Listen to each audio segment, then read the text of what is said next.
சரி சரி சரி நேரம் என்னையா ஏய் மாய் ஐகா பா ஐனா ஹரி ஹரி ஹரி. இன்றைய தினம் ஸ்ரீ கோவிந்ததாச சேவா சமாஜம் ஏற்பாடு செய்திருக்கின்ற இந்த மிக அற்புதமான திருவேங்கடமுடையானின் பிரம்மோற்சவம், இந்த உற்சவம் நடைபெறும் முதல் தினமான இன்று அடியேனுக்கு தர்ம அர்த்த காம மோக்ஷ என்ற தலைப்பினை அளித்து இந்த கோவிந்ததாச சேவா சமாஜத்தின் தலைவர் திரு சௌபாகியாஸ் திரு சபரிபாபு அவர்கள் அடியேனுடன் ஆலோசித்து இந்த தலைப்பை நிர்ணயித்துள்ளார் என்பதை மிக மகிழ்ச்சியுடன் தெரிவித்துக் கொள்கிறேன். அவர் ஆலோசனைப்படி திருவேங்கடமுடையான் அளிக்கும் மோட்சம் என்ற ஒரு சத்விஷயத்தின் சம்பந்தமாக பேசுமாறு அவர் ஆலோசனை வழங்கினார். மேலும் அதை மெருகு கூட்டி தர்ம அர்த்த காம மோக்ஷ என்ற தலைப்பினை பூரணத்துவமாக பேசலாம் என்ற அடியேனின் சிந்தனைக்கு ஒரு ஒப்புதல் அளித்து இன்று இந்த கோவிந்ததாச சேவா சமாஜத்தின் வாயிலாக அடியனுக்கு இந்த சொற்பொழிவாற்றும் வாய்ப்பினை நல்கியதற்கு தலைவர் திரு சபரிபாபு அவர்களுக்கும் செயலாளர் திரு கிருஷ்ணகுமார் இன்ஜினியர் கிருஷ்ணகுமார் அவர்களுக்கும் மேலும் நம்முடைய புலவர் ஆசிரியர் அவர்களுக்கும்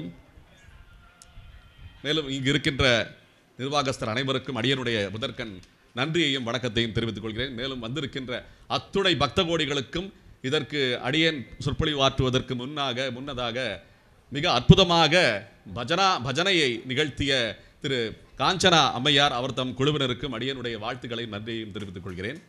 மிக அற்புதமாக இந்த பஜனை நிகழ்த்தி பக்தி கடலிலே ஆழ்த்தி இருக்கிறார்கள். பக்தி மழை பொழிந்து பக்தி கடலிலே ஆழ்த்தி இருக்கிறார்கள். அவருக்கு உண்மையான வணக்கத்தையும் விசுவாசத்தையும் தெரிவித்துக் கொள்கிறேன். இன்றைய உபன்யாசம் ஆரம்பமாக போகிறது. தலைப்பு தர்ம அர்த்த காம மோக்ஷ. அஸ்மத் குருபியோ நமக. அஸ்மத் குருபியோ நமக. அஸ்மத் சர்வ குருபியோ நமக. அஸ்மத் பரம குருபியோ நமக. ஸ்ரீமதே ராமானுஜாய நமக. ஸ்ரீ கோவிந்ததாச சுவாமின்னே நமக. ஸ்ரீமன் நடனகோபால சுவாமின்னே நமக. அகலகில்லேன்கிறையுமென்ன அலர்மேல் மங்கை உரைமார்பா நிகரில் புகழாய் உலகமூன்றுடையாய் என்னையாழ்வானே நிகரில் அமரர் முனிக்கணங்கள் விரும்பும் திருவேங்கடத்தானே புகழொன்னில்லாவடியேன் உன்னடிக்கீழ் அமர்ந்து புகுந்தேனே. இன்றைய தினம் தர்ம அர்த்த காம மோக்ஷ என்ற உன்னதமான சனாதன தர்மத்தின் கொள்கை தலைப்பினை வழங்கியதற்கு ஸ்ரீ கோவிந்ததாச சேவா சமாஜத்திற்கு அடியனுடைய நன்றியை தெரிவித்துக் கொள்கிறேன். நிறைய மக்கள் இன்று வேறுபட்ட தொழில் செய்யும் பணியாற்றும் சேவை செய்யும் மக்கள் இங்கு இந்த கோவிந்ததாச சேவா சமாஜத்தில் கூடியிருக்கிறார்கள். மற்றற்ற மகிழ்ச்சி அடியனுக்கு. ஏனென்றால் இது போன்ற பக்தி சொற்பொழிவை கேட்க வேண்டும் என்ற ஆவலோடு கூடியதே ஒரு பெரும் சாதனை இன்றைய காலகட்டத்திலே.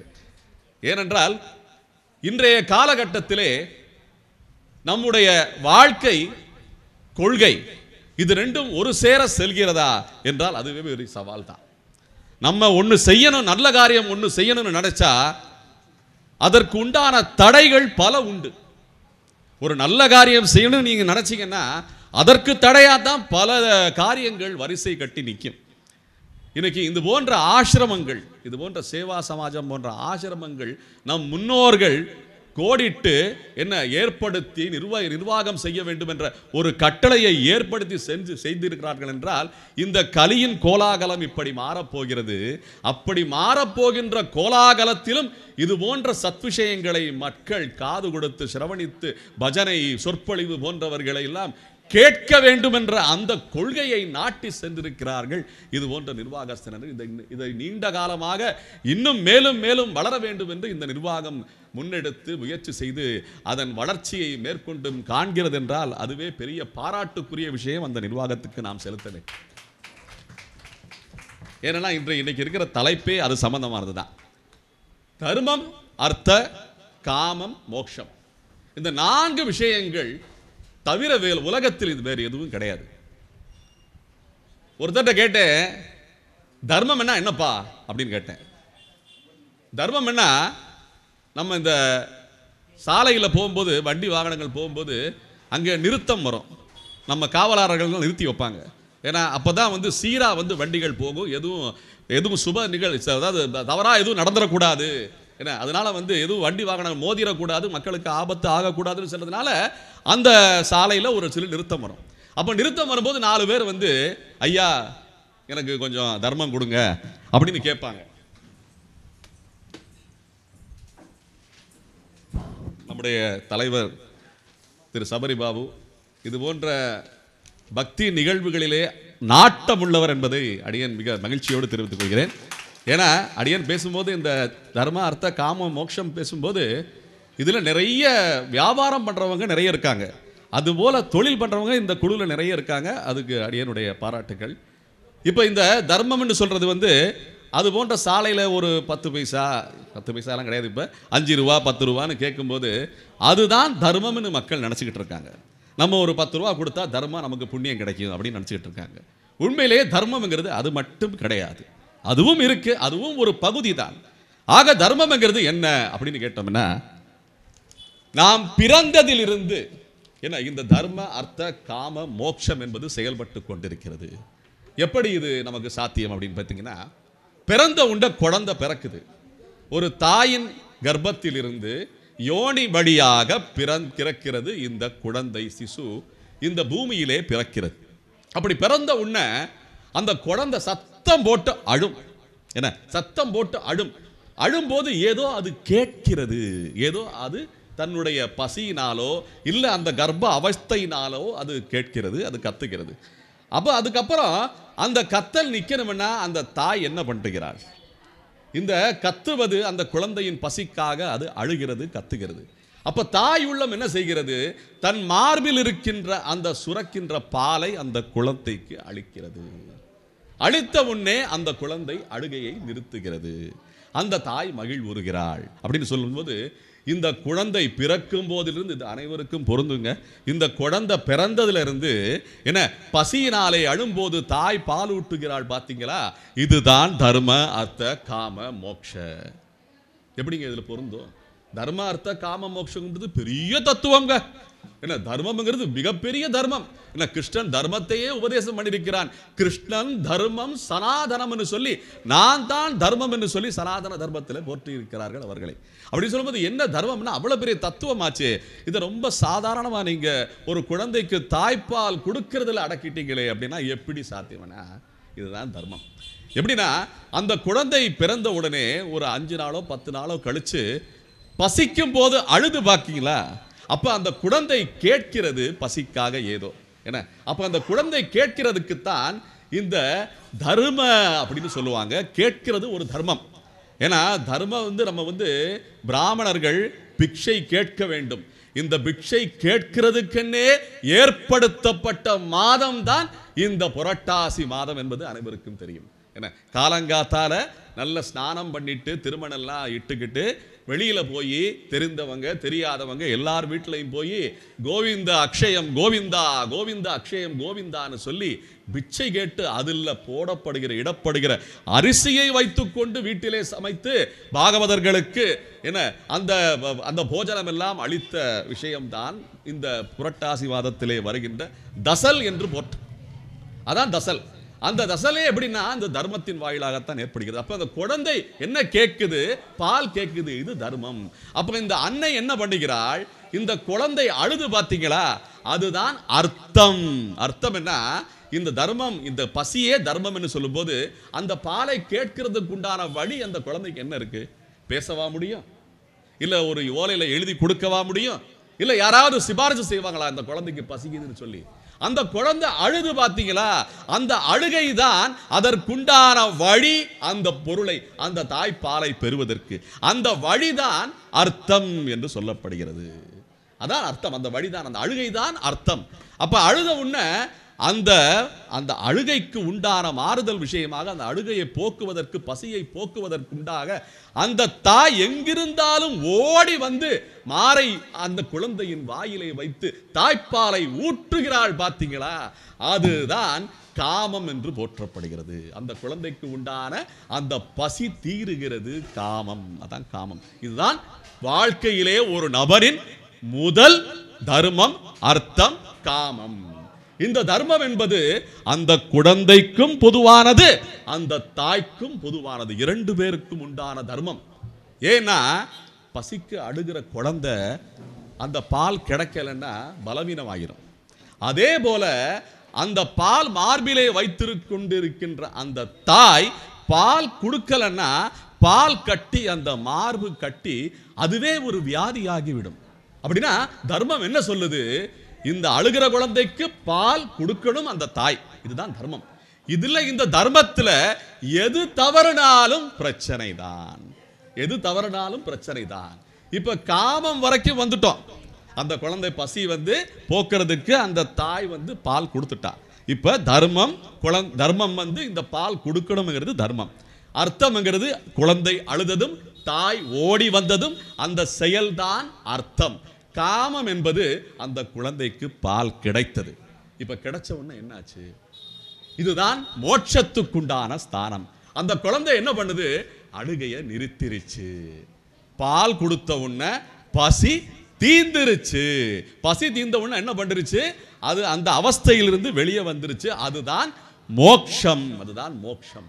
அப்ப இந்த தர்ம, அர்த்த, காம, மோட்சம் என்பது ஒரு நபர் பிறப்பதிலிருந்தே இருக்கிறது என்பதுதான் தர்மசாஸ்திரம் வலியுறுத்தும் செய்தி. புரிஞ்சுதாங்க? இந்த தர்ம, அர்த்த, காம, மோட்சம் இருந்தது பெரிய ஒரு தத்துவ தலைப்பு. ஏன்னா இதெல்லாம் புரிஞ்சுக்கிறதுக்கு ரொம்ப கஷ்டம் அப்படியெல்லாம் கிடையாது. இந்த தர்ம, அர்த்த, காம, மோட்சம்ங்கிறது அன்றாட வாழ்க்கையிலே நாம் நித்தமும் அனுபவித்துக் கொண்டிருக்கின்ற விஷயம். அதான் தர்ம, அர்த்த, காம, மோட்சம். இப்ப இதுல நம்ம இன்னைக்கு இந்த விஞ்ஞான உலகம் இன்னைக்கு பார்த்தீங்கன்னா ரொம்ப நிறைய விஷயங்கள் வந்து முன்னேறிக்கிட்டே இருக்கு. அறிவியல் முன்னேற்றம். ஏன்னா இன்னைக்கு நம்ம ரொம்ப இப்போ இன்னைக்கு ரொம்ப பேசிக்கிட்டு இருக்கிறது வந்து டெக்னாலஜி. டெக்னாலஜி என்று சொல்றது வந்து அறிவியல் முன்னேற்றம் ஆகிட்டே இருக்குன்னு சொல்கிறோம். ஒரு காலத்தில் ஆட்டோமேட்டிக்னு சொல்லிக்கிட்டு இருந்தோம். அதுக்கப்புறம் ரோபோமேட்டிக், ஏன்னா ரோபாட்டிக்னு சொல்லிக்கிட்டு இருந்தாங்க. ஏன்னா அது ஒரு காலம், அது ஒரு பேச்சு வழக்கில் அது மாற்றம் ஆகிட்டே வந்தது. இப்போ பார்த்தீங்கன்னா ஆர்டிஃபிஷியல் இன்டெலிஜென்சி.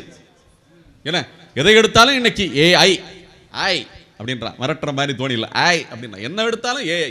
ஏன்னா இதை வச்சு உலக நாடுகள் எல்லாம் மிரட்டிக்கிட்டு இருக்காங்க பல நாடுகள். என்ன, ஏன்னா அறிவுக்கு நம்ம நாடு தான் தேவைப்படுது, அந்த ஏஐ இயங்குறதுக்கு நம்ம நாடு தான் தேவைப்படுது.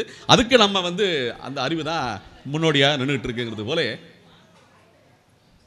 இன்றைய காலகட்டத்திலே. அப்போ இந்த ஏஐ அப்படின்னு சொல்றது ஆர்டிஃபிஷியல் இன்டெலிஜென்சி. இப்போ ஆர்டிஃபிஷியல் இன்டெலிஜென்ஸுங்கிறதுக்கு கருவிக்கு மட்டும்தான் பொருத்தமா? நமக்கு பொருந்தாதா? மக்களுக்கு பொருந்தாதா? அடியேன்னு சொல்லுவேன், சும்மா விளையாட்டுக்கு சொல்லுவேன். ஆர்டிஃபிஷியல் இன்டெலிஜென்ஸுங்கிறது ரொம்ப பெருசாக நினச்சிக்கிட்டு இருக்கோம். ஏன்னா நம்ம வீட்டில் கோயிலுக்கு போனால் தேங்காய் முடி பழம் கொடுப்பாங்க பார்த்தீங்களா? அந்த பிரசாதம் இப்போ கூட கொடுத்தாங்க. என்ன, இப்போ தலைமை தாங்குறவருக்கு, இந்த அருமையாக பஜனை பாடுறவங்களுக்கு எல்லாருக்குமே இந்த பிரசாதம் கொடுத்தாங்க, தேங்காய் முடி பழம். இந்த தேங்காய் முடி பழம் வந்து நேச்சுரல் இன்டெலிஜென்ஸ். ஏன்னா இந்த தேங்காய் முடி பழம் நம்ம கொடுக்கப்பட்டது இயற்கை அளித்த கொடை, அந்த தேங்காய் முடி பழம்.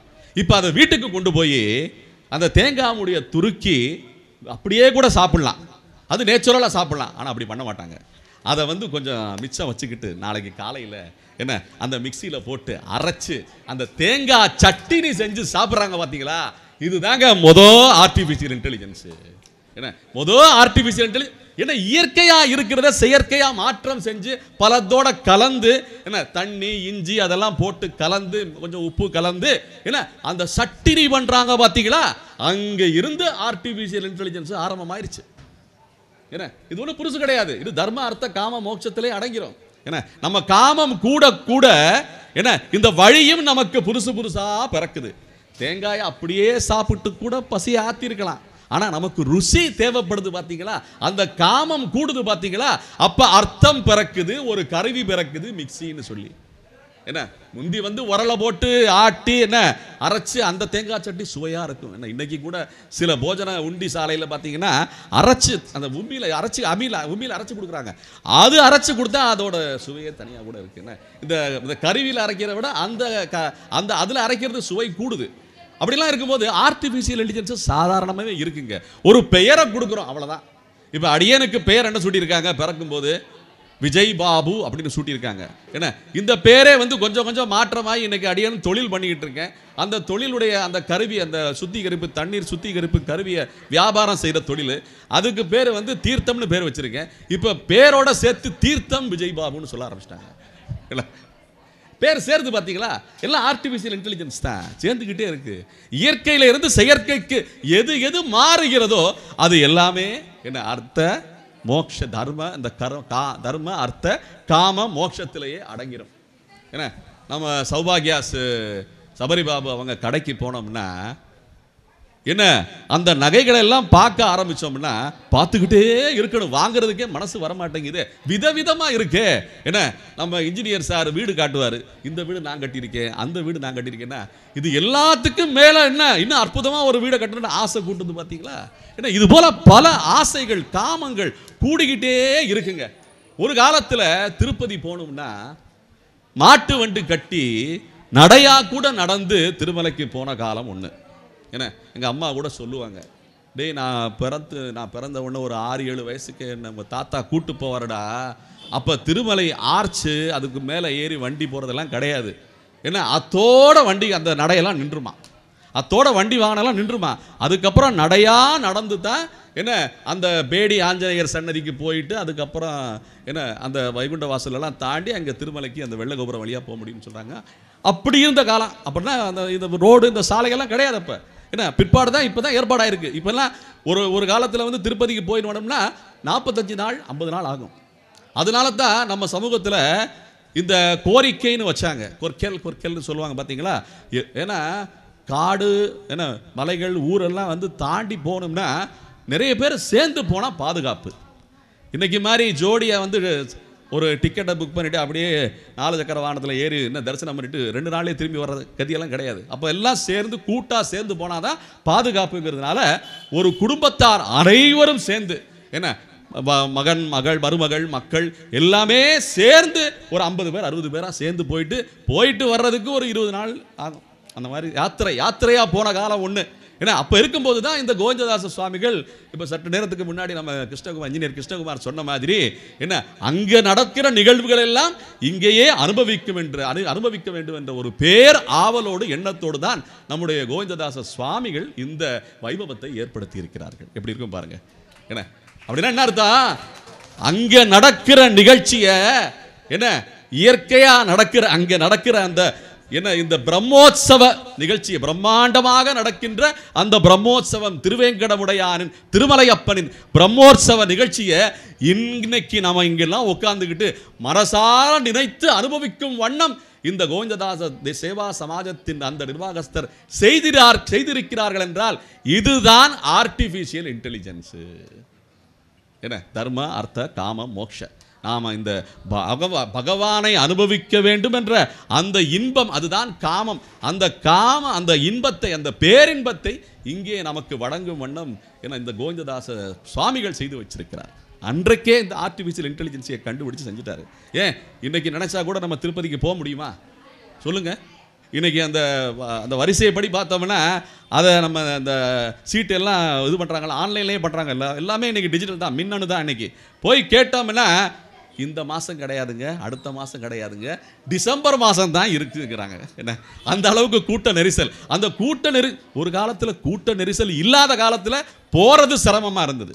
எப்படி போகிறதுக்கு சிரமம். இன்னைக்கு இந்த காலத்தில் போக முடியும்னாலுமே அந்த கூட்டத்தை பார்த்தாலே சிரமமாக இருக்குது. நமக்கு போகணுமா, அந்த கூட்டத்தில் போய் நெரிசலில் போய் நிற்கணுமா, இங்கேயே மனசார நினச்சி பார்ப்போமே. நம்ம கோவிந்ததாச சமாஜத்தில் என்ன சொற்பொழிவு பண்ணுறாங்க, பஜனை பண்ணுறாங்க, கொஞ்சம் கேட்டு இன்புருவோமே, அப்படி எண்ணம் வருது பார்த்தீங்களா? அது பெரிய எண்ணங்க. அது இதுதான் ரொம்ப முக்கியம். இந்த ரிமோட் கண்ட்ரோலில் ஆப்ரேட் பண்ணுறோம்ல, இப்போ பகவான் நம்மளெல்லாம் ஆட்டி படைச்சிக்கிட்டு இருக்கா. என்ன அவனுடைய ஆட்டத்தை காண்பதற்கு இங்கே ரிமோட் கண்ட்ரோல்லேருந்து நாங்கள் அனுபவிச்சுக்கிட்டு இருக்கோம். எப்படி இருக்கும் பாருங்கள் திருவேங்கடாமுடைய என்னோட அனுபவம். இப்போ அடியேன் முன்னாடி பாசனம் அகலகில்லேன் இறையும் என்ன அலர்மேல் மங்கை உரை மார்பா நிகரில் புகழாய் உலகம் மூன்றுடையாய் என்ன ஆழ்வானே. இந்த பாசுரத்தை பாடுனவர் யாரு தெரியுமா?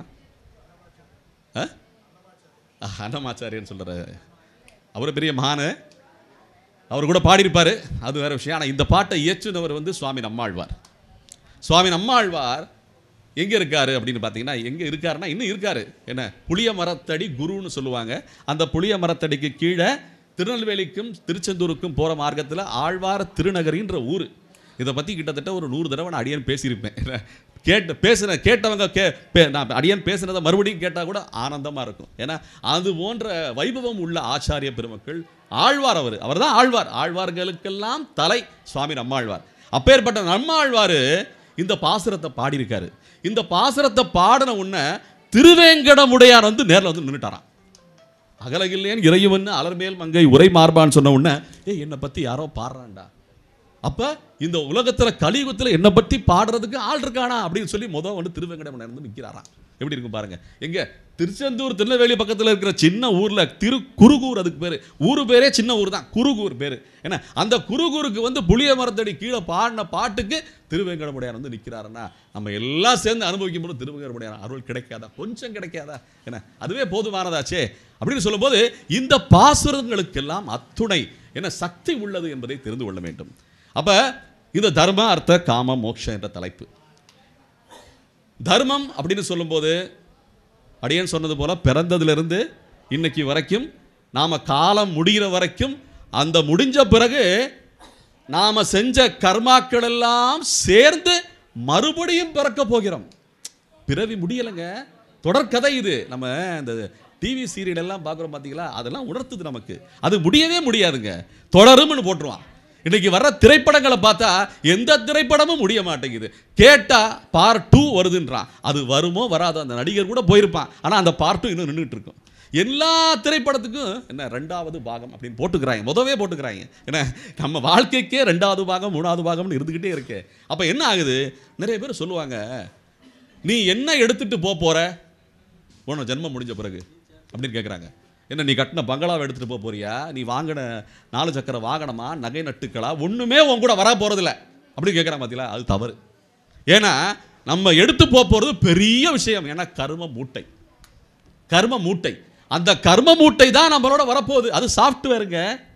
நம்ம வாங்கின சொத்து, நகை நட்டு, என்ன அனுபவித்த விஷயங்கள், நண்பர்கள், தோழிகள், மனைவிமார், பிள்ளை எல்லாமே வந்து இது ஹார்ட்வேர். என்ன நம்ம செஞ்ச காரியம் பார்த்தீங்களா, இது சாஃப்ட்வேர்.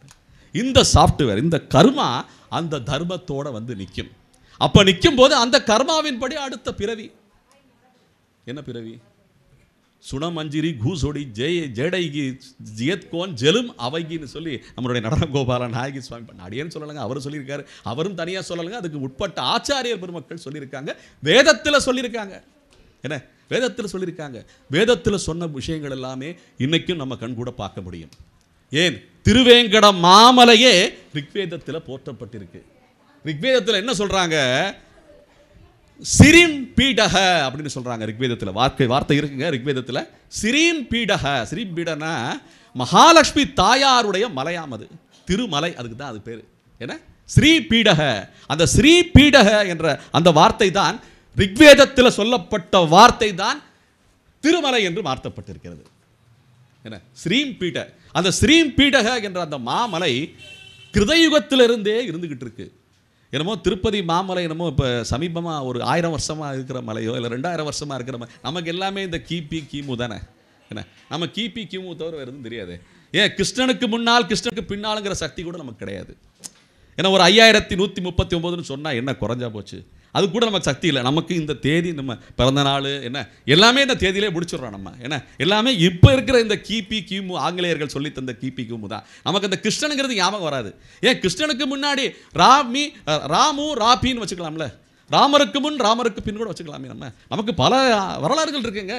நமக்கு வரலாறு வந்து தொன்று தொட்டு அப்படியே பின்னாடி பின்னாடி பின்னாடி பின்னாடி போயிட்டே இருக்கே. அப்போ இந்த திருமலைங்கிறது எப்போ இருந்திருக்கு? திருவேங்கடமுடையான் எப்போ இருந்து அங்கே வந்திருக்காரு? அது ஒரு கதை இருக்குல்ல. திருவேங்கடமுடையான் என்னமோ ஆரம்பத்துலேருந்து அங்கே நின்றுட்டு இருக்காரு, நினச்சிருக்கீங்களா? அவர் வாடகைக்கு வந்த ஒரு கேஸுங்க. திருமலை அப்பன் வந்து திருவேங்கடமுடையான் அந்த திருமலைக்கு உள்வாடகைக்கு வந்திருக்காரு, வாடகைக்கு வந்திருக்காரு கூட சொல்லலாம். என்ன காரணம்னா, இந்த ரிக்வேதத்திலேருந்து அந்த மலை விளங்கிக்கிட்டு இருக்கு. அந்த மலை எப்போ இருந்தே இருந்துக்கிட்டு தான் இருக்கு. அவர் அங்கே வந்து சேர்ந்தவர், திருமலையப்பன் அங்கே வந்து சேர்ந்தவர். எதுக்கு வந்து சேர்ந்திருக்காருன்னா, மகாலட்சுமி தாயார் வந்து பிருகு முனிவர் என்ன மார்பில் திருமார்பில் எட்டி உதைச்சதுனால கோபப்பட்டு மகாலட்சுமி தாயார் கோலாப்பூரில் போய் தவம் இருந்திருக்கான். அந்த கோலாப்பூரில் தவம் இருந்த மகாலட்சுமி தாயாரை மறுபடியும் கைப்பிடிக்கணுமே அப்படின்னு சொல்லி இறங்கி வந்த ஆள் தான் நம்ம திருமலையப்பன். திருவேங்கடமுடையான் வைகுண்டத்திலிருந்து இறங்கி வந்திருக்காரு. வந்து நல்ல ஒரு இடம் வேணும், நல்ல இயற்கை சூழல் மிக்க இடம் வேணும் தவம் பண்ணுறதுக்கு. காத்துக்கிட்டு இருக்கிறது ஒரு தவம் தான். என்ன, காத்திருந்து காத்திருந்து காலங்கள் போகுதடின்னு சொல்லுது போல அந்த காத்திருப்பதற்காக ஒரு இடத்தை தேர்ந்தெடுத்தது தான் இந்த திருமலை. 2 விஷயம் சாத்தியம். ஒன்று, பக்தர்களுக்கு அருள் செய்ய வேண்டும். ஏன்னா ஒரு வயலும் வைகுண்டத்துக்கு வரமாட்டேங்கிறான். என்ன, எல்லாம் வருஷம் வைகுண்ட ஏகாதசிக்கு வாசல் வழியாக வந்து சொர்க்க வாசல் வழியாக வந்து பொங்கலை சாப்பிட்டு படுத்துறான். என்ன, ஒரு வயலும் வைகுண்டத்துக்கு வரமாட்டேங்கிறான்னு சொல்லி விரக்தி இல்லை, ஸ்ரீ வைகுண்ட விரக்தாய சுவாமி புஷ்கர நீதடேன்னு சொல்லி விரக்தி அடைஞ்சு திருவேங்கடமுடையான் இந்த திருமலைக்கு வந்திருக்கான். ஒன்று, பக்தர்களை தேத்துறதுக்கு. எதுக்கு?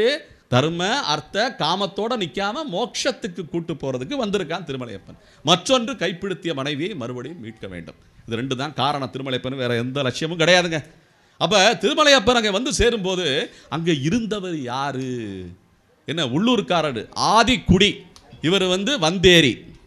என்ன, திருமலையப்பன் வந்து ஏறினவர், அவர் ஆதிக்குடி. வந்து இறங்கினவர்னு சொல்லணும். ஏன்னா வைகுண்டத்தில் வந்திருக்கனால ஏறினவர் இல்லை, இறங்கினவர். வந்து இறங்கி, அவர் வந்து ஏறி கிடையாது, வந்து இறங்கி.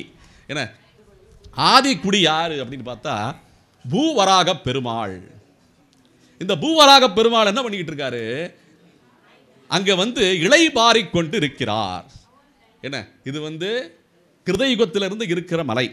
கிருதயுகத்தில் தான் என்ன பூவராக சுவாமியுடைய அவதாரம் நிகழ்ந்திருக்குன்னு சொல்லி வேத புராணங்கள் நமக்கு சொல்கின்றன.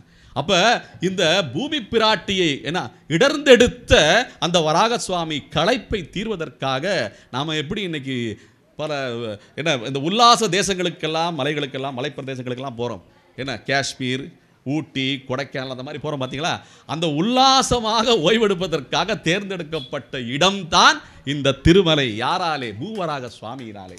என்ன, பூவராக சுவாமினாலே.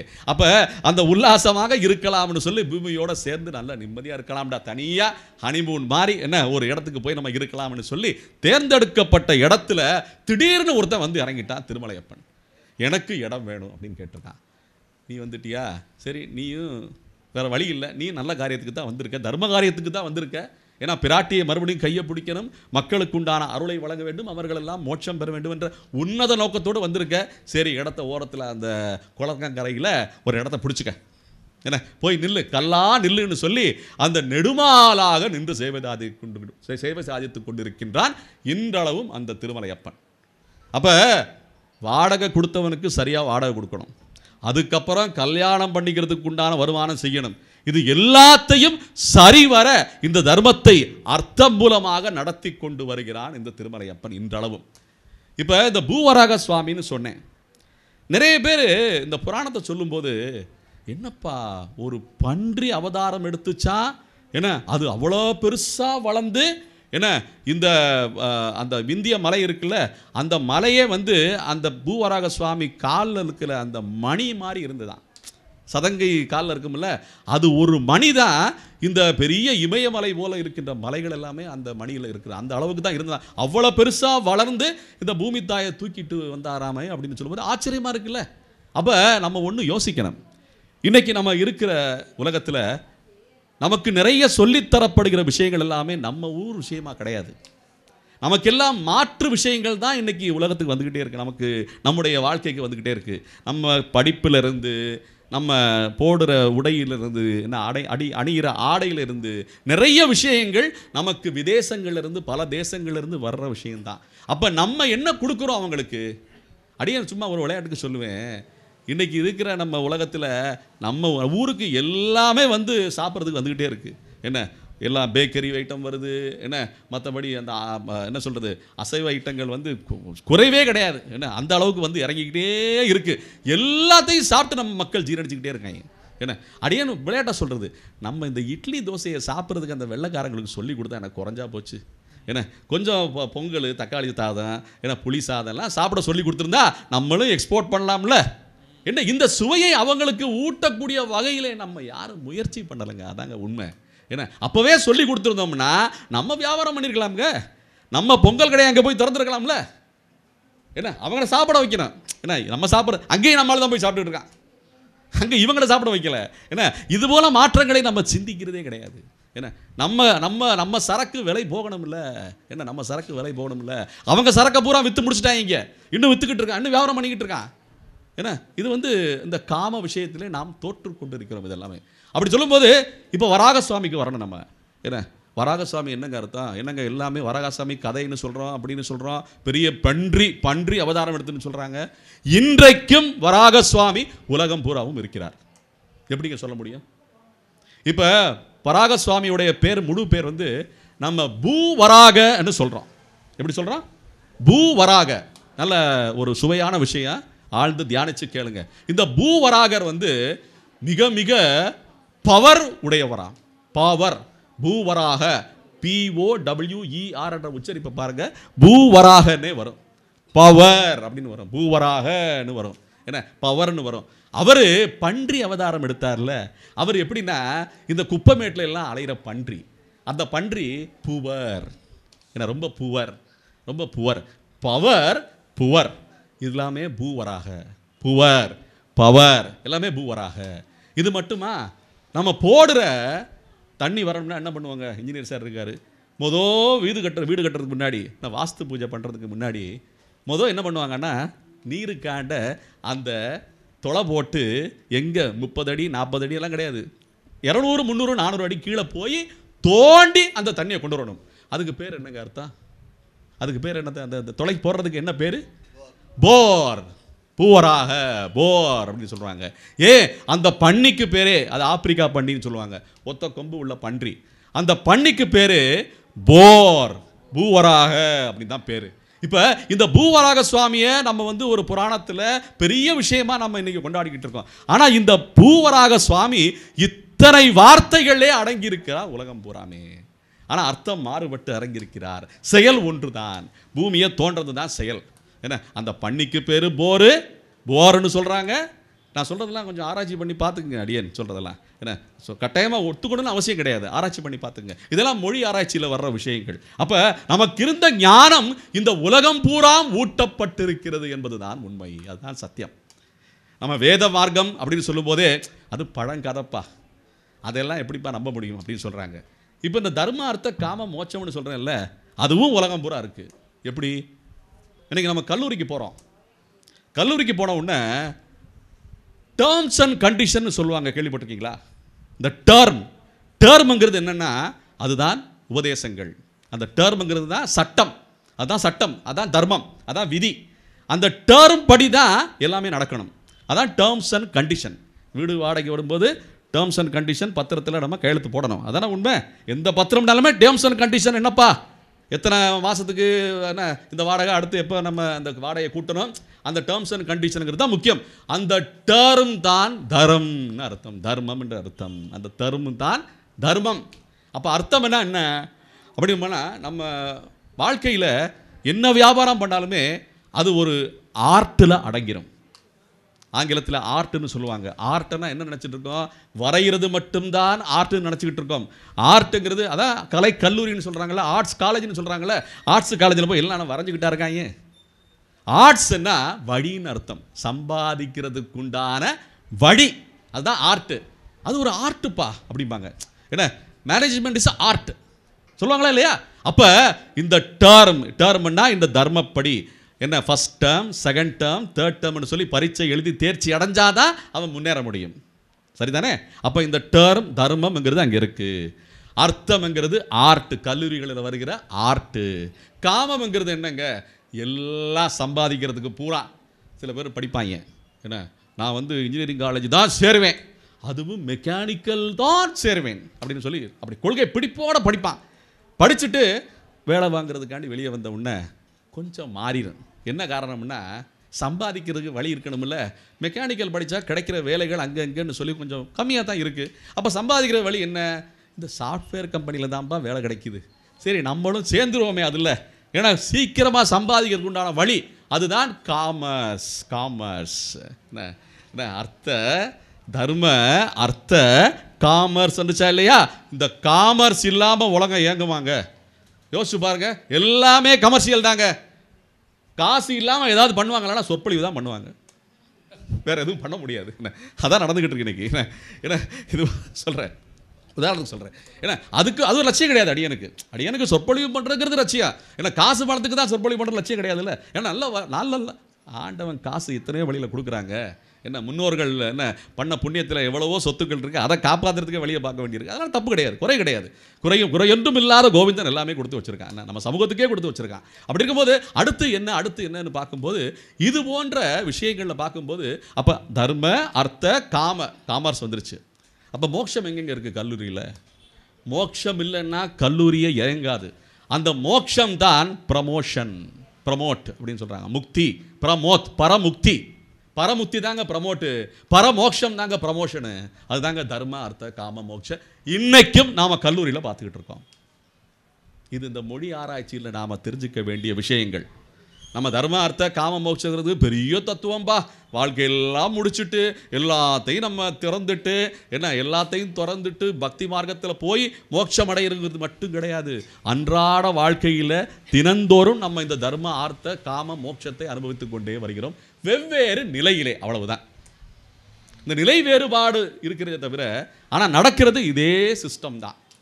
என்ன சாதுர்வர்ணியம் மயா சிருஷ்டம் குண கர்ம விபாகசக என்று சொல்லி கண்ணன் பகவத்கீதையிலே சொல்றான். என்ன சொல்லியிருக்கா? சாதுர்வர்ணியம் மயா சிருஷ்டம் குண கர்ம விபாகசக. 4 வர்ணங்களை நான் படைத்திருக்கிறேன். அவனுடைய வாக்குங்க, இது மீறவே முடியாது. 4 வர்ணங்களை நான் படைத்திருக்கிறேன். என்ன அந்த 4 வர்ணங்கள் அதுவாக இயங்கிக்கிட்டே இருக்கும், இதை மீற முடியாதுன்னு சொல்றான் அவன். இந்த தர்ம அர்த்த காம மோட்சம் மாதிரியே இந்த 4 வர்ணங்களும் என்ன சத்திரிய தர்மம் இருக்கு, பிராமண சத்திரிய வைசிய சூத்ரங்கிறது 4 வர்ணம். இப்போ இந்த 4 வர்ணத்தை 4 நபர்களாக பார்த்துக்கிட்டு இருக்கோம். நம்ம உண்மையிலே அப்படி பார்க்கக்கூடாது. இந்த 4 வர்ணமே நமக்குள்ளே இருக்கு. எப்படி? பிராமணனும் நமக்குள்ளதான் இருக்கான், சத்திரியனும் நமக்குள்ளதான் இருக்கான், என்ன வைசியனும் நமக்குள்ளதான் இருக்கான், சூத்ரனும் நமக்குள்ளதான் இருக்கான். இதான் சிஸ்டம். அதான் சொல்றான் சாதுர்வர்ணியம் மயா சிருஷ்டம்ங்கிறான். இது சிஸ்டம். இந்த சிஸ்டத்தை மாற்றவே முடியாது. காலையில் எந்திரிச்ச உடனே முதல் வேலை என் வீட்டுக்காரம்மா என்ன இல்லை தரசி என்ன பண்ணா எழுப்பிட்டு போங்க கீழே குப்பையை கொட்டிட்டு வாங்க போங்க அப்படின்னு. எழுப்பும் போதே குப்பையை கொட்டுறதுக்கு தான் எழுப்புறான். சுப்பிரபாதம் இல்லை காலை தொட்டு கும்பிட்டு நல்ல சுபமான வார்த்தைகளை சொல்லுங்களேன். எந்திரிச்ச உடனே போங்க குப்பை வண்டி வருது ஓடுங்க அப்படின்பா. 3ஆவது மாடியிலேருந்து ஓடி கீழே வரணும், வந்து குப்பையை கொட்டிட்டு அந்த வண்டியில் சேர்த்தா அப்பா நிம்மதிடா, இன்னைக்கு நாள் சுபம். அப்போ என்ன அர்த்தம்? குப்பைகளை கொட்டுறதுக்கு நமக்கு இடம் வேணும்ல. ஏன்னா சேர்றது அதிகப்படியாக குப்பை தாங்க சேருது. ஏன்னா நம்ம உடம்புக்குள்ளேயும் ஒரு குப்பை உட்காந்துருக்குல்ல, அதை தள்ளுனாத்தானே மறுபடியும் திங்க முடியுது. அதை தள்ளலைன்னா வேலையே நடக்காது நமக்கு. என்ன அது தள்ளித்தான் ஆகணும், அது வேற வழியே கிடையாது. அப்படி இருக்கும்போது இந்த சாதுர் வர்ணியம், இந்த 4 வர்ணம் நம்ம குப்பையை கொட்டும் போது என்ன வர்ணம்? கீழ் வர்ணத்தில் போயிடுறோம். என்ன அப்புறம் குளிச்சு முடிச்சுட்டு நல்லா தயார் பண்ணிக்கிட்டு நல்ல சாமியெல்லாம் கும்பிட்டா நல்லது. என்ன அப்புறம் நல்லா சாமி நெத்திக்கிட்டுக்கிட்டு நல்ல ஜோராக தயார் பண்ணிட்டு வர்றோம் பார்த்தீங்களா? அதுதான் பிராமணத்துவம் சுத்தமாக வர்றது. அது பிராமணம். ஏன்னா கடவுளை கும்பிட்றோம் பார்த்தீங்களா? கடவுளை கும்பிட்டாலே பிராமணனுங்க. என்ன கடவுளை கும்பிட்டாலே பிராமணன் தான். ஏன் ஒரு சூத்திரன் கூட பிராமணன் ஆகலாம். இதான் நம்ம ஸ்ரீ தர்மத்தில், நம்ம ஸ்ரீ வைஷ்ணவ தர்மத்தில் நிலையாக காட்டப்படுகின்ற தர்மம். இது தர்மம். ஏன்னா தர்மம்ங்கிறது ஒரு வார்த்தை கிடையாது, எல்லாத்துலேயும் தர்மம் இருக்குது. புருஷ தர்மம் இருக்குது, ஸ்திரீ தர்மம் இருக்குது, ராஜ தர்மம் இருக்குது, ராஜ நீதின்னு சொல்லுவாங்க, ராஜ தர்மம் இருக்குது, ஏன்னா வியாபார தர்மம் இருக்குது, ஏன்னா எல்லாத்துலேயும் சாப்பாட்டுலேயும் தர்மம் இருக்குது, ஏன்னா போஜன தர்மம், இப்படி எல்லாத்துலேயும் தர்மம். அப்போ தர்மம் தர்மம் தர்மம்னு சொல்லிகிட்டே இருக்கோமே, என்னப்பா தர்மம் அப்படின்னு கேள்வி கேட்குறோம். பார்த்தீங்கன்னா எல்லாமே தர்மம் தான். நம்ம வாழ்க்கையே தர்மம் தான். தர்ம அர்த்த தர்மத்தின்படி சம்பாதிக்க வேண்டும், தர்மத்தின்படி சம்பாதிக்க வேண்டும், தர்மத்தின்படி காமத்தை அனுபவிக்க வேண்டும். தர்மம்ங்கிறது ஒரு கட்டடத்தோட அடிப்பாகம் போலே, அஸ்திவாரம் போலே. அந்த அஸ்திவாரம் ஆட்டம் கண்டுச்சுன்னா கட்டிடமே இடிஞ்சு விழுந்துடும். அப்போ தர்மத்தை நல்ல நிலையாக நாட்டி நல்ல அஸ்திவாரம் கட்டி என்னென்னமோ கட்டுவாங்க, பெல்ட் எல்லாம் கட்டுவாங்கல்ல இப்போ என்ன, அதெல்லாம் கட்டி நல்லபடியாக தர்மத்தை வச்சுக்கிட்டாதான் அர்த்தம் நல்லபடியாக இருக்கும், காமம் நல்லபடியாக இருக்கும், திருப்தி அடைஞ்சு மோட்சத்துக்கு போகலாம். இன்னைக்கு இந்த தர்ம அர்த்த காம மோட்சத்தில் அடியேன் சொல்லிக்கிட்டே வர்றது இன்றைய காலகட்டத்திலையும் இருக்குங்கிற நிலைப்பாட்டை சொல்லிக்கிட்டு இருக்கேன். இப்போ இந்த பூவராக சுவாமி அங்கேருந்து திருமலையப்பன் வந்து கீழே இறங்கி அங்கே இருக்காருன்னு சொல்கிறோம். இந்த திருமலையப்பனுக்கே நிறைய சோதனைகள் வந்து அந்த சோதனையிலேருந்து அவர் மீண்டு வந்திருக்காரு. ஏன்னா அவருடைய அடையாளமே பிரச்சனையா. நமக்கு அடையாளம் என்ன, ஆதார் அட்டை இருக்குது, அவர்கிட்ட ஆதார் அட்டைலாம் கிடையாது. என்ன, அவர் யார் என்று சொல்லி காட்டுவதற்கே பெரிய சோதனை அவருக்கு. அவரை வந்து வேற கடவுள்னு சொல்ல ஆரம்பிச்சுட்டாங்க. அதெல்லாம் கிடையாது, இவர் பெருமாள் தான் வைகுண்டத்திலிருந்து வந்திருக்காருப்பா. ரிக்வேதத்தில் காட்டியிருக்காங்க, புறநானூரில் இருக்குது, அகநானூரில் இருக்குது, சிலப்பதிகாரத்தில் இருக்குது. ஏன்னா எல்லா ஆதாரமும் இருந்து கூட மக்கள் வந்து வேற தெய்வம்ப்பா அப்படின்னு சொல்ல ஆரம்பிச்சிட்டாங்களாம். இப்போ அவருக்கு ஒரு விடுதலை வேணும், ஏன்னா அவருக்கே ஒரு விடுதலை வேணும். அந்த அளவுக்கு அவர் வந்து அரெஸ்ட் ஆகிட்டார். அப்படி இருக்கும்போது அவருடைய அடையாளம் என்ன அப்படின்னு பார்த்தோம்னா சங்கு சக்கரதாரி. என்ன, சங்கு சக்கரதாரி, அதுதான் அவருடைய அடையாளம். அந்த சங்கு சக்கரத்தை ஸ்ரீமத் பகவத் ராமானுஜர் ஸ்ரீரங்கத்தில் இருந்தவரை எழுப்பி இங்கே ஒரு சோதனை நடந்துக்கிட்டு இருக்கு, அங்கே வந்து பாருங்கன்னு சொல்லி தொண்டைமான் சக்கரவர்த்தி என்ன அவர் கூப்பிட்டு அழைச்சி வந்து இந்த சோதனைக்குண்டான தீர்வை ஏற்படுத்தி இருக்கிறார். ராமானுஜர் சங்கு சக்கரத்தை மறுபடியும் பொறிச்சிட்டாரு. அவர் திருமலையப்பன் மகாவிஷ்ணு பகவான் தான் நிலையாட்டியிருக்காங்க. இப்போ தர்ம அர்த்த காம மோட்சம்னு சொல்கிறோம் பார்த்தீங்களா, இது பெருமாள்கிட்டே இருக்குது. ஏன்னா கல்லூரியில் பார்த்தோம், பிறந்த குழந்தைகளை பார்த்தோம். ஏன்னா பூவராக சுவாமி வந்தார், தர்மப்படி பெருமாள் இங்கே நின்றுட்டு இருக்கான்னு சொல்ல, பெருமாள் கிட்டையே தர்ம அர்த்த காம மோட்சம் இருக்குது. என்னங்க தர்மம் என்னன்னு சொல்லித்தரணும் முதல்ல, அப்புறம் செயல்பாட்டு முறையில் வரணும். இதுதான் தர்மம். அப்போ தர்மம் என்ன, உபதேசம்னு அர்த்தம். ஏன்னா அந்த தர்மத்தை தான் கிருஷ்ண பகவான் அர்ஜுனனுக்கு உபதேசித்திருக்கிறான் பகவத்கீதை வாயிலாக. அப்போ தர்மம் என்ன, உபதேசம். உபதேசம் எது பண்ணும், ஒலி எழுப்பும், அது சங்கு தான் தர்மம். அர்த்தம் என்னன்னா வேலை பார்க்கணும். வேலை பார்க்கணும்னா அதுக்குண்டான சுத்தியல் அருவாள் எல்லாமே வேணும் பார்த்தீங்களா, அதுதான் கதை தான் அந்த வேலை பார்க்கறதுக்கு உண்டான ஆயுதம். என்ன, அப்புறம் காமம், சுகம் அனுபவிக்கணும். பெருமாள் கையில் ஒரு தாமரை இருக்குங்க, அந்த தாமரை எவ்வளவு இன்பமாக இருக்குது பார்க்குறதுக்கு, எவ்வளவு லட்சணமாக இருக்குது. பார்த்தாலே அதோடைய காட்சியே வந்து தாமரை கண்ணனே சொல்கிறோம். தாமரை அலர்மேல் மங்கை உட்கார்ந்துருக்கா அதில். அப்படி இல்லை, தாமரை வந்து நமக்கு உண்டான காமத்தை அளிக்கின்ற அந்த ஒரு காட்சி, அது தாமரை. அப்போ மோட்சம்ங்கிறது என்னன்னா சக்கராயுதம், வெட்டி விடுறது, நம்ம பாபத்தை எல்லாம் வெட்டி விடுறது. சிசுபாலன் வந்து பெரிய ஒரு அயோக்கியன்னு சொல்லுவாங்க. ஏன்னா எப்போ பார்த்தாலும் சதா பெருமாளை திட்டிக்கிட்டே இருப்பானா. என்ன, பகவத்கீதையில் மகாபாரதம் எல்லாம் பார்த்துருப்பீங்க. இந்த சிசுபாலனுங்கிறது யாருன்னா கிருஷ்ணனோட சித்தி மகன். என்ன, அப்படி இருக்கும்போது எப்போ பார்த்தாலும் கிருஷ்ணனை திட்டிகிட்டே இருப்பானா. ஒரு நாளைக்கு இத்தனை முறை திட்டினால் அவனுக்கு பிரச்சனை இல்லை, அதை தாண்டிட்டா அவன் கழுத்து வெட்டிடுவான் அப்படின்னு சொல்லி அவங்க சிசுபாலனுடைய அம்மாவே வந்து சரின்னு சொல்லியிருக்கான். அப்படி சொல்லும்போது அப்போ அந்த துரியோதன சபையிலே திட்டிக்கிட்டே இருக்கும்போது கண்ணனை வந்து பொய் பேசுகிறவன், பெண்களோட சுற்றுறவன் அப்படின்னு சொல்லி நிறைய அப்படியே சொல்லிகிட்டே வரும்போது அந்த எண்ணிக்கை தாண்டின உடனே சக்கரம் ஒரு நொடியில் போய் வெட்டிருச்சான் தலையை. அந்த வெட்டப்பட்ட தலையுடைய அந்த சிசுபாலன் அவன் கத்திருக்கான், திட்டிருக்கான் கண்ணனை, ஆனால் மோட்சத்துக்கு போயிட்டானா. அந்த கணக்கே வேற. என்ன, கஜேந்திர மோட்சம் கேள்விப்பட்டிருக்கீங்களா? கஜேந்திர மோட்சத்தில் 1000 வருடங்கள் அவதிப்பட்ட கஜம் என்ற யானை. ஏன்னா அந்த யானை அந்த குளத்திலே இறங்கி தாமரை எடுத்து பெருமாளுக்கு கொடுக்கலாம்னு நினைக்கும் போது முதல்ல வந்து கடிச்சிருச்சு. அந்த முதலை கடிக்கும் போது அந்த அவஸ்தையிலே இத்தனை வருடங்கள் அவஸ்தை பட்டு பட்டு பட்டு கடைசியிலே பெருமாள் ஞாபகம், முன்ஜென்ம ஞாபகத்தினாலே பெருமாளுடைய ஞாபகம் வந்ததினாலே ஆதி மூலமேன்னு சொல்லி கத்திருக்கான் கஜேந்திரன். பெருமாள் வந்த உடனே தன்னுடைய பக்தரை காக்க வேண்டும் என்ற ஆவலிலே இப்ப காலம் யானையுடைய காலை கவ்விக்கிட்டு இருக்கு முதல்ல. இந்த காட்சியை நல்லா நினைவுபடுத்தி பார்த்துங்க, நல்ல உங்கள் மனத்திரையிலே போட்டு பார்த்துங்க. அந்த யானையினுடைய ஒரு காலை கவ்வி பிடித்திருக்கிறது அந்த கஜேந்திரன் என்ற யானை கவ்வி பிடித்திருக்கிறது அந்த முதலை. இப்போ பெருமாள் சக்கரத்தை விடணும். அந்த சக்கரத்தை விட்டா யாரு கழுத்தில் விடணும்? காலை பிடிச்சுக்கிட்டு இருக்கிற முதலை கழுத்தை சரியா வெட்டணும். கொஞ்சம் மாற்றி அந்த சக்கரம் போய் வெட்டுச்சுன்னா கால் விடுபட்டுரும். யாரு? கஜேந்திரனுடைய கால் வெட்டுப்பட்டுரும். அப்போ சரியா அந்த அந்த பிடிச்சிருக்கின்ற அந்த முதலையுடைய காலை போய் அந்த கழுத்தை போய் வெட்ட வேண்டும். அப்படி அந்த வெட்டுப்பட்ட கழுத்து உடன் அந்த முதலை முதல்ல மோட்சத்துக்கு போயிடுச்சான்.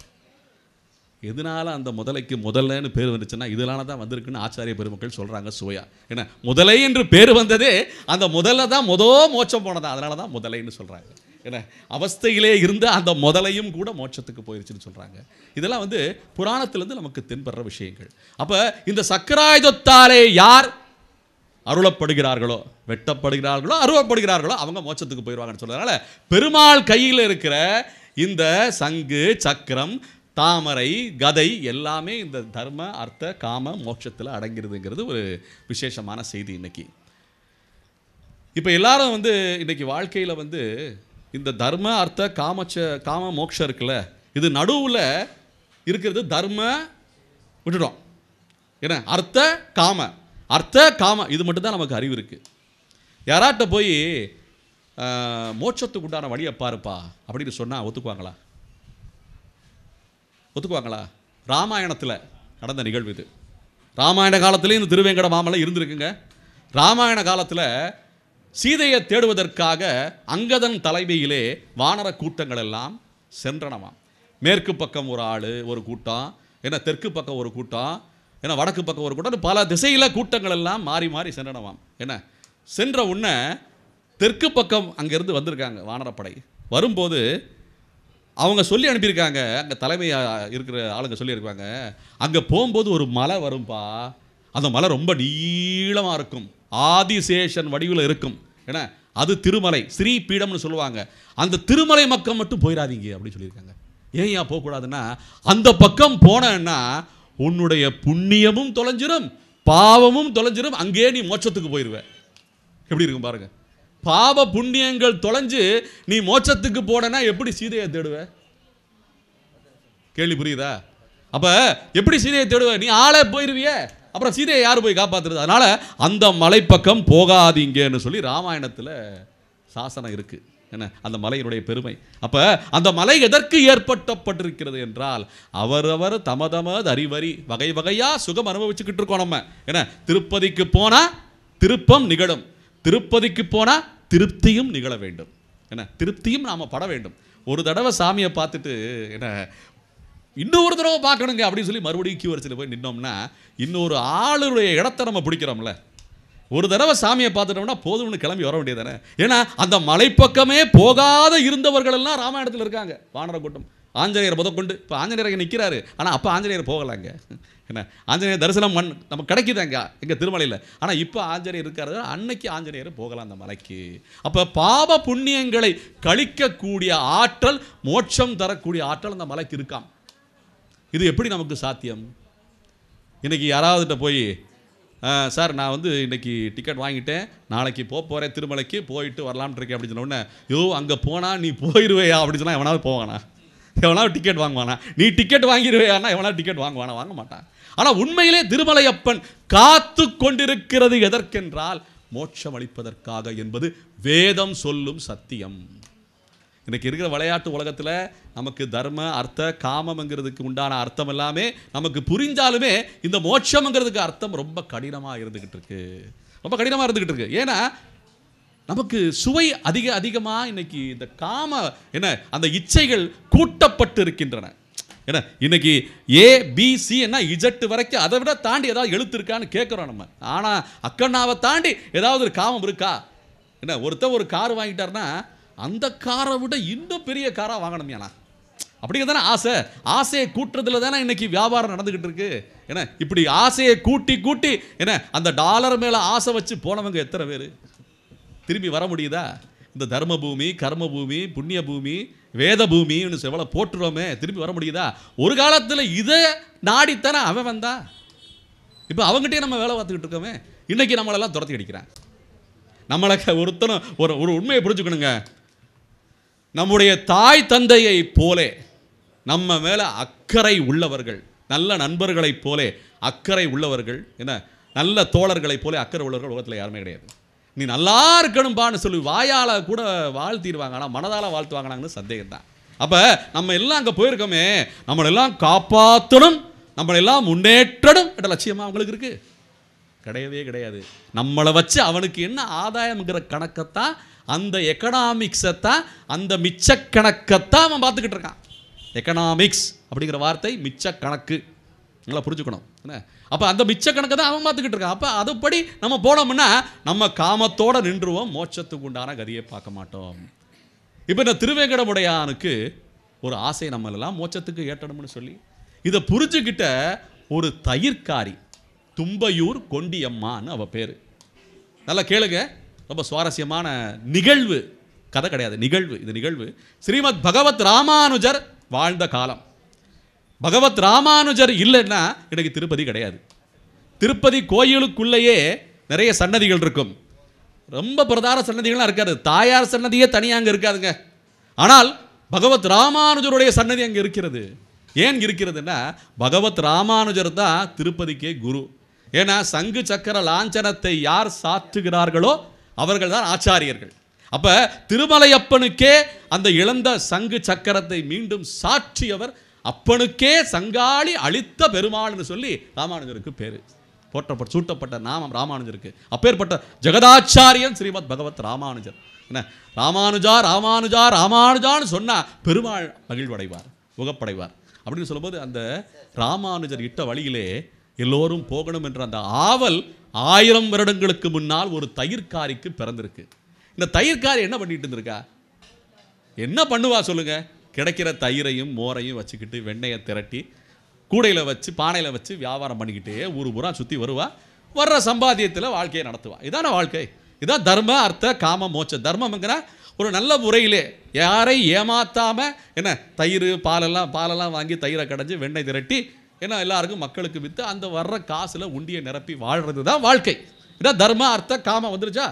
இப்போ இந்த அம்மாவுக்கு ஒரு ஆசை வந்துருச்சு, இது எல்லாம் நமக்கு சரிப்பட்டு வராது, ஏன்னா வயசாகிட்டே போகிறது, இதே மறுபடியும் பிறந்து இதே தயிராக விற்றுக்கிட்டு இருக்கிறது, வேறு பொழப்பு இல்லை, வெயில் காயுதியா, எவையா இது போய் இந்த வியாபாரம் பண்ணி எவையா பொழப்பு நடத்துறது, போதும்யா இந்த வாழ்க்கை போதும்யா. அப்போ மோட்சத்துக்கு போகணும். அப்போ மோட்சத்துக்கு போகிறதுக்கு என்ன வழி?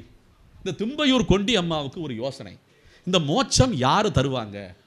என்ன அரசவையில் இருக்கிற அரசர் தருவாரா, மந்திரி தருவாரா, சிப்பாய் தருவாரா, இல்லை வியாபாரம் பண்ணுற இந்த அம்மன்ட்ட வெண்ணையெல்லாம் வாங்குறாங்களே அந்த வியாபாரம் பண்ணுற எல்லா மக்களும் சேர்ந்து யாராவது ஒருத்தர் நல்ல தனம் உள்ளவர் மோட்சம் கொடுப்பாரா, நல்ல காசு உள்ளவர் என்ன மோட்சம் கொடுத்துருவாரா? நம்ம வேடிக்கைக்கு சொல்லுவோம், இந்த கோயிலுக்கெல்லாம் போனோம்னா நம்ம போனோம்னா என்ன தெரியுமா கேட்போம், இந்த டிக்கெட் வரிசை எங்கேப்பா இருக்குது அப்படின்னு தலை இப்படி போகும். கூட்டம் இருந்துட்டாலே நமக்கு ஒரு பிரச்சனை தான், அலர்ஜி வந்துடும். முதல்ல டிக்கெட்டை வாங்குப்பா அப்படின்னு போடுவாங்க. அப்போ போட்ட உடனே இன்னொரு வரிசை பெருசாக நிற்கும். அந்த வரிசைக்கு பேர் என்ன வச்சுருப்பாங்கன்னா தர்ம தரிசனம்னு வச்சுருப்பாங்க. அப்போ டிக்கெட் வாங்குறோம்னா அதர்ம தரிசனமா கேட்டுக்கணும்ல நம்ம, என்ன சிறப்பு தரிசனம். இப்போ நம்ம ஆள் மாற்றிட்டாங்க பேரை, என்ன சிறப்பு தரிசனமா? ஏன்னா அதாவது இன்னைக்கு நடக்கிற விஷயங்கள்லாம் பார்த்தோம்னா அநியாயம் பண்ணுறதுக்கு என்னென்ன வழி இருக்கோ அதெல்லாம் சொல்லி தந்துக்கிட்டே வர்றாங்க. உதாரணத்துக்கு சொல்கிறேன், கோயிலில் பார்த்தீங்கன்னா சுவாமியுடைய பெயருக்கு முன்னாடி என்ன இருக்குன்னு தெரியுமா? ஒரு காலத்தில் இல்லை, ஒரு 5-6 வருஷத்துக்கு முன்னாடி ஸ்ரீ இல்லாத எந்த கோயிலும் இருக்காது. நீங்கள் வேணும்னா பாருங்கள், அந்த ஃபோட்டோவெல்லாம் பாருங்கள், புகைப்படத்தெல்லாம் பாருங்கள். ஸ்ரீ தான் முதல் நிற்கும். ஸ்ரீ மீனாட்சி சுந்தரேஸ்வரர் ஆலயம், ஸ்ரீ என்ன திருப்பரங்குன்றம் ஸ்ரீ சுப்பிரமணிய சுவாமி ஆலயம், என்ன ஸ்ரீ மாரியம்மன் தெப்பக்குளம். இந்த ஸ்ரீ தாங்க முதல் நிற்கும். இந்த ஸ்ரீ இல்லாமல் எவனுமே கிடையாதுங்க, பெருமாளே கிடையாதுன்னு சொல்லிட்டு இருக்கேன். அப்போ நம்மெல்லாம் என்ன சாவானி என்ன சும்மாவா? ஸ்ரீனா தனம் செல்வம் என்ன அழகு எல்லாமே இருக்கும் ஸ்ரீயில். அந்த ஸ்ரீயை எடுத்துட்டோம்னா வாழ்க்கையே கிடையாது. ஸ்ரீமான்னு தான் சொல்கிறோம், ஸ்ரீமதின்னு தான் சொல்கிறோம். அப்போ ஸ்ரீ தான் ரொம்ப முக்கியம். அந்த ஸ்ரீயை இன்னைக்கு நம்ம எடுத்துட்டோம். எந்த கோயிலையும் ஸ்ரீ கிடையாது. அதுக்கு பதில் என்ன தெரியுமா போடுறாங்க? அருள் மிகு. என்னையா அருள் மிகு? அருள் எப்படியா மிகும்? ஸ்ரீயே இல்லைன்னா எப்படி அருள் மிகு வரும் உனக்கு? இதை நமக்கு தெரியாமையே நடந்துட்டு இருக்க சில விஷயங்கள் இதெல்லாம். அப்படி இருக்கும்போது இப்போ இந்த தும்பையூர் கொண்டி அம்மாவுக்கு ஒரு ஆசை. நேரமாயிட்டு இருக்கோம். தும்பையூர் மோட்சத்தோட முடிச்சிருவோம். அடுத்த ப்ரோக்ராம் இருக்கோ? ஓ சரி சரி சரி சரி. இப்போ இந்த தும்பையூர் கொண்டி அம்மாவுக்கு மோட்சம் போகணும்னு ஆசை. அந்த ஆசை வந்த உடனே ஏன்னா இந்த ராமானுஜ சுவாமிகள் இருக்காங்க பார்த்தீங்களா, அவர்கிட்ட போய் கேட்டால் மோட்சம் கிடச்சிருன்னு சொல்லி கேள்விப்பட்டிருக்கா. இந்த தர்ம அர்த்த காமத்தில் மோட்சத்துக்கு ஆசை இப்போ அவளுக்கு. அப்போ அங்கே மடத்துக்கு போயிருக்கா. அப்போ திருமலையப்பன் சுவாமியை பார்க்குறதுக்கு நம்ம ராமானுஜர் அடிவாரத்தில் இருந்துகிட்டு இருக்காரு. அந்த திருமலை அடிவாரத்தில் இருந்துக்கிட்டு இருக்காரு. அப்படி இருக்கும்போது அந்த தும்பையூர் கொண்டி அம்மா போய் அந்த மடத்துக்கு போய் அந்த மோரெல்லாம் கொடுத்துக்கிட்டே வந்திருக்கா, தயிர் கொடுத்துக்கிட்டே வந்திருக்கா. அப்போ ஒரு மாதம் ஆயிடுச்சு, 90 படி மோர் கொடுத்துருக்கா. அப்போ இந்த 90 படி மோருக்குண்டான பைசாவை கொடுக்கணும்ல அந்த மடத்தாளுங்க. அப்போ முதலியாண்டான்னு சொல்லி தாசரதின்னு ஒருத்தர் பேர், நம்ம ராமானுஜருடைய அந்தரங்க பிரதான சிஷியர் முதலியாண்டான். அந்த முதலியாண்டான் எவ்வளோமா கணக்கு சொல்லுமா? பாலெல்லாம் முடிஞ்சிருச்சு, ஒரு மாதம் ஆயிடுச்சு. இப்போ சுவாமிகள் இந்த ஆசிரமத்திலேருந்து கிளம்ப போகிறாங்க, உனக்கு பணம் செட்டில் பண்ணணும்னு சொன்ன உடனே அந்த அம்மா அப்படியே தலையை சொரிஞ்சுக்கிட்டு இருங்க என்ன சொன்னீங்க? பைசா கொடுக்குறேன்னீங்களா? அதெல்லாம் வேணாம், எனக்கு அதெல்லாம் வேணாம், எனக்கு வேறொன்று வேணும்னு கேட்டிருக்கா.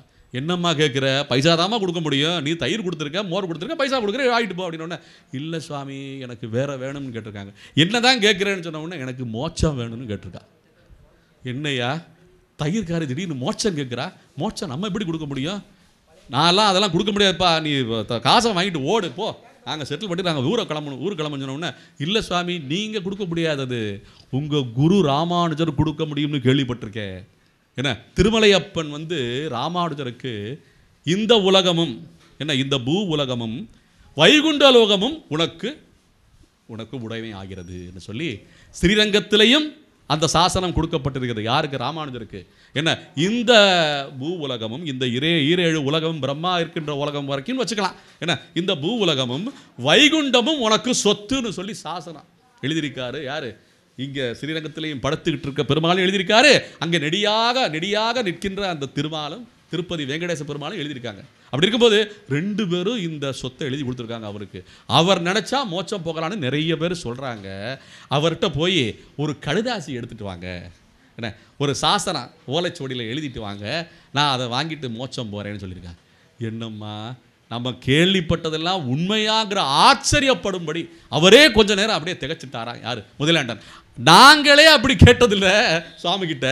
ஒரு தயிர்காரி இவ்வளவு ஞானம் அடைந்து இந்த மோட்சத்துக்கு ஆசைப்பட்டு இருக்கிறாளே, எவ்வளவு பெரிய மனம் படைத்திருக்க வேண்டும் அவள்.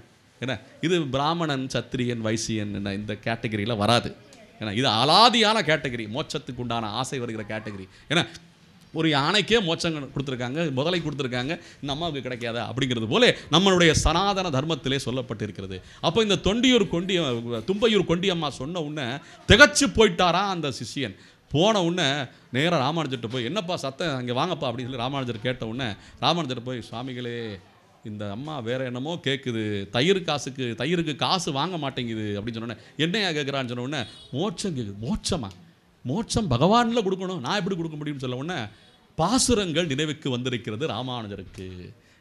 குலந்தரும் செல்வம் தந்திடும் அடியார் படுதியராகினவெல்லாம் நிலந்தரம் செய்யும் நீள் விசும்பருளும் அருளொடு பெருநிலம் அளிக்கும் வலம் தரும் மற்றும் தந்திடும் பெற்றது ஆயின செய்யும் நலம் தரும் சொல்லை நான் கண்டு கொண்டேன் நாராயணா வென்னும் நாமம். அந்த பாசுரம் நினைவுக்கு வந்த உடனே நீள் விசும் அருளும்னு வந்திருக்கே, வலம் தரும்னு வந்திருக்கே. அப்ப அந்த வலம் நமக்கு உடையவர் என்ற அந்த பதவியை கொடுத்திருக்காரே பெருமாள், அதை நம்ம வீணாக்கலாமா? அப்ப அந்த தயிர்காரி கேட்டது சரிதான். அடியேனுக்கே ஏற்படுகின்ற சோதனை, சுய சோதனை, இது சுய பரிசோதனைன்னு சொல்லி நினைத்து கொண்டு ராமானுஜர் அப்போ கொஞ்சம் இருன்னு சொல்லி பட்டோலை எடுத்து தீட்டியிருக்காரு ராமானுஜர். இந்த தும்பையூர் கொண்டியம்மா என்ற ஒரு மகா பாகவதை அடியேன் எழுதி கொள்ளும் சாசனம்னு சொல்லி அகலகில்லேன் இறையுமென்னு அலர்மேல் மங்கையுடன் நிற்கின்ற பெருமாளே, இவளுக்கு நீள் விசும்பு அருள வேண்டும் என்று பாசுரத்தில் இருக்கின்ற அந்த திவ்ய ஸ்திரீ சூக்திகளில் இருக்கின்ற வரிகளை எல்லாம் அதிலே சேர்த்து கோர்த்து வார்த்து அந்த கடுதாசியை பட்டோலையிலே எழுதி அந்த தும்பையூர் கொண்டியம்மாரிடம் சேர்க்க சொல்லியிருக்கிறார் ராமானுஜர். முதலியாண்டான சிஷியனுடைய அவனை வைத்து அப்படி சொன்ன உடனே அந்த கடுதாசியை எடுத்துட்டு இந்த தும்பையூர் கொண்டியம்மா நேராக திருமலை ஏற ஆரம்பிச்சிட்டாலாம். காளி கோபுரம்னு சொல்லுவாங்க. ஏன்னா அப்படியே சாஞ்சுக்கிட்டு இருக்கும் அந்த கோபுரம். அந்த கோபுரம் வரவேற்றது போலே இருந்ததாம். அந்த கோபுரத்தை எல்லாம் தாண்டி திருமலை வாசலுக்கு சென்ற உடனே இந்த கடுதாசியை எடுத்து பட்டர்கிட்ட நீட்டிருக்காங்க.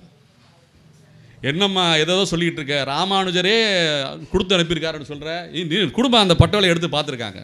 பார்த்த உடனே ராமானுஜர் எடுத்த வரி அவருடைய கையொப்பத்தை பார்த்துட்டு அசந்துட்டாங்களாம். உண்மையிலே கொடுத்துருக்காருப்பா, அப்போ ஓம்மா உள்ளே போய் தரிசனம் பண்ணுமான்னு சொல்லி தரிசனம் பண்ண உள்ளே போன உடனே என்ன அந்த பாசுரங்கள் எல்லாம் என்ன வழியாக வந்து கொண்டே இருக்கும்போது, அமலனாதிபிரான் அடியார்க்கென்னை ஆட்படுத்த விமலன் விண்ணவர் கோன் விரையார் பொழில் வேங்கடவன் நின்மலன் நீதிவானவன் நீள்மதில் அரங்கத்தம்மான் திருக்கமலப்பாதம் வந்து என் கண்ணினுள்ளன ஒக்கின்றதே என்று சொல்லி விண்ணவர் கோன் விரையார் பொழில் வேங்கடவனுடைய திருவடியை அடைஞ்ச உடனே திரை போட்டிருந்தாங்களாம். திரை சுவாமிக்கு பிரசாதம் கொடுக்கறதுக்காண்டி திரை போட்டிருந்தாங்களாம். அது ரொம்ப நேரம் ஆகிட்டே இருந்ததா. அந்த திரையே விலகிடுச்சா இந்த தும்பையூர் கொண்டியம்மாள் என்ற மகா பாகவதை வந்த உடனே அந்த திரை விலகினதுக்கும் இவர் அடி இழந்த மரம் போலே கீழே அப்படியே சாய்ந்தாளாம் தும்பையூர் கொண்டியம்மா. சாஞ்ச உடனே அங்கேயே மோட்சம் போயிட்டார். இது நடந்த நிகழ்வு குரு பரம்பரை பிரபாவத்திலே சொல்லப்படுகிறது. ராமானுஜருடைய சித்தாந்தம் இது. அப்ப இந்த தர்ம அர்த்த காம மோட்சத்துக்கும் ஆசைப்பட வேண்டும் என்ற ஒரு உபதேசம் திருமலையப்பன் நமக்கு பல நிகழ்வுகளாலே நமக்கு அளிக்கிறான் என்பதுதான் இன்றைய வரலாற்று செய்தி. அப்போ இந்த திம்பையூர் கொண்டி அம்மாளுக்கு ஒரு நல்ல ஒரு கைத்தட்டலை கொடுக்கலாம். என்ன வைகுண்டத்திலிருந்து அவ கேட்டு நமக்கு அருள் செய்வாள். என்ன இந்த கோவிந்ததாச சுவாமிகளைப் போலே பல ஆச்சாரிய பெருமக்கள் இந்த உலகத்திலே இருக்கிறார்கள், நம்முடைய பாரத தேசத்திலே தோன்றி இருக்கிறார்கள் என்பதை நினைவு கூறுவதற்காகவே இந்த கோவிந்ததாச சுவாமிகளுடைய சமாஜத்திலே பிரம்மோற்சவம் என்ற இந்த உற்சவம் நடைபெற்று கொண்டிருக்கிறது. ஏன்னா நம்ம அங்கே அந்த கூட்ட நெரிசல்ல கூட இந்த செய்தியெல்லாம் கேட்க முடியுமோ இல்லையோ, இன்று நாம் இதை செவி குளிர அனுபவித்துக் கொண்டிருக்கிறோம் என்பதை மகிழ்வுடன் தெரிவித்துக் கொள்கிறேன். இந்த பக்தி மார்க்கத்திலே மிக முக்கியமாக சொல்லப்படுகிறது சிரவணம். இந்த சிரவணம் என்பது இன்று மிக குறைவாக காணப்படுகிறது. என்ன இந்த பக்தி சிரவணம் என்பது ஞானத்தை கொடுக்கக்கூடியது, ஆற்றலை கொடுக்கக்கூடியது. என்ன எல்லா சகிப்புத்தன்மைக்கும் மேலான சகிப்புத்தன்மையை இந்த சிரவணம் கொடுக்கும் என்பதுதான் உண்மை. நம்ம மந்திர ஒலிகள் என்ன அப்புறம் ஸ்தோத்திரங்கள் எவ்வளவோ இருக்கின்றது. எவ்வளவோ இருந்தாலும் இது போன்ற சாமானியர்களுக்கும் புரியும் வண்ணம் உபதேசங்களை எல்லாமே உபன்யாசமாக செய்யப்படுகிறது நம்மளுடைய பாரத தேசத்திலே. ஏன்னா ஒரு உபன்யாசத்துக்கு உண்டான அர்த்தமே என்ன தெரியுமா? உபன்யாசம்னு அர்த்தம். தூரமாக கடவுளை விட்டு என்ன இந்த இல்வாழ்க்கையிலே வாழ்கின்ற இன்ப சுகத்திலே நாட்டம் கொண்டு வாழ்கின்ற தூரமாக இருக்கின்றவர்களை என்றால் அருகில் அர்த்தம். உபத்திலே அந்த என்று கொண்டு வந்து அதில் நினைவுபடுத்துகிற இந்த நிகழ்வு தான் உபன்யாசம். ஞாசம் என்றால் நினைவு. என்ன அந்த நினைத்தலை கூட்டுவதற்குத்தான் இந்த போன்ற சொற்பொழிவுகள் உபன்யாசங்கள் பெரியோர்களால் ஏற்படுத்தப்படுகின்றன என்பதை சொல்லிக்கொண்டு இன்றைய இந்த தர்ம அர்த்த காம மோட்சம் என்ற தலைப்பினை வழங்குவதற்கு நிர்வாகஸ்தர்களுக்கு அடியனுடைய கிருதகைகளையும் இந்த அளவும் இந்த நேரத்து எல்லாம் நம்ம அருமையான நேரம், இது பொன்னான நேரத்தை எல்லாம் எவ்வளவோ அலுவல்கள் இருந்தாலும் பொறுமையாக காத்து செவிமடுத்த அத்துணை பக்த சிரேஷ்டர்களுக்கும் அடியனுடைய கிருத்தகைகளையும் விசுவாசங்களையும் தெரிவித்துக் கொண்டு ஸ்ரீயகாந்தாய கல்யாண நிதயேர்த்தினாம் ஸ்ரீ வெங்கட நிவாசாய ஸ்ரீனிவாசாய மங்களம். ஜெய் ஸ்ரீமன் நாராயணா. ஓம் நமோ வெங்கடேசாய. ಇಂಥ ದಿನ ಅವರ ಪ್ರಚನಂ ದೇವ ಪ್ರಸನ್ನಮೈ ಸಂಕೇತನು ಚೊಕ್ಕಟ್ ಪ್ರಮಾದಂಕರ ಆಸಿ ಅವರ ಸಮಾಜಂ ಸಾವು ತೆಂಗ ಮುರ್ಗಾಕಿನವ್ರ ತೆಂಗ ಅಂಬ ಅವ್ರ ಆಸಿ ನೋರಿ ಬಿಲಿ ಅದ್ದೀನ್ ಶಂಕ ಇಡವ ಹಾಯ್ ಕಾಗಮೆಣದಿ ವಿಜಯ್ ಬಾಬು ತಿಕ್ಕ ಚೊಕ್ಕಟ್ ಪ್ರಸನ್ನಂ ಗಿಲ್ಲಸತೆ ತೆಂಗ ಎಡವಿನು பெருமாள் அனுகிரகம் ಚೊಕ್ಕೊಡ್ಸದೆ ತುಜಿ பெருமாள் மாலை கலியனு ತೆಂಗ ಮುದ್ಗಾತ್ ಕಿರಿಯನು ಚೊಕ್ಕೊಡಗೆ ಕಿರ್ನಮ್ಲೆ ರಾಂಗ್ಮಾನ್ மாலைக்கு பன்சி அவி இந்த தலைமை தாங்க பன்சி மாலை கலியனு கணம் கருவா காமனதி உண்டு அவிசேக திருப்பதி புள்ளிஜாட இந்த புள்ளிஜாடியானே மோச்ச அப்படியே கூதங்க மோச்ச பத உண்ட வாட்கே ಇದೆಯಾ ಹಲ್ದಿ घालतो घाल सर नोरी अम्माई लवता माई माहिती माई कोणती माई सालवेकर ठीक आहे नाळत काय प्रसाद प्रसाद आंबा म्हणे चेरी लवता आहे रिब्रा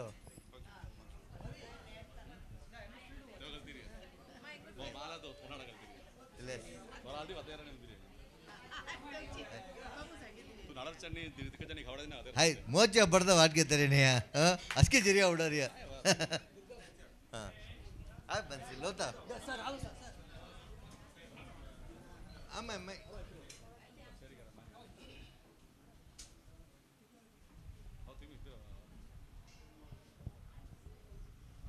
मैं लोटा मैं तो आमे आमे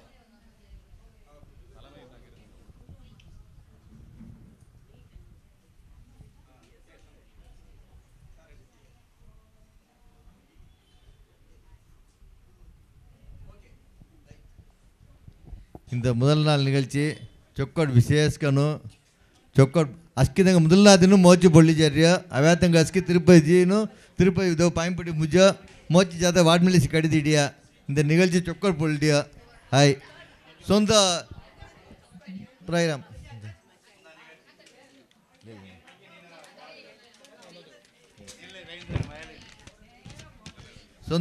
சொந்த ದಿನ நிகழ்ச்சி ಅವಿನು ಅವರ ನೀಲರಾವ್ದ நிகழ்ச்சி வயலிங் அவினு நெல்லை ரவீந்திரன் தெங்க அங்கும் விசேஷகன் ராய்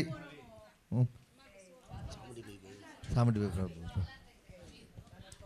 இதெல்லாம் காய் காய் தர காய் காய் காய் பிஸ்கலா சாமி தெங்க மடமட மாசு கவித்தன ஜுக்கு கைங்கரியம் கில்லையா வரியா தெங்க அவர் சமஜம் சார்பு முறைக்கார் கரஞ்சாரி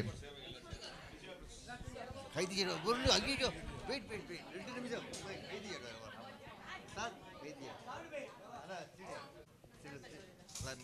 கை கை தீர பிளேட் டப்பா दा बिसोदा ये समोर बिसोल डब्बा ये बीस इला ये बीस में देव कहीं करे रे का ये देव कहीं करते वाट से कट रे का कहीं करे मत कहीं करे तुरंत सीधी चारतना करन चलो घाल में माइटले में तिंगड़ा रांग में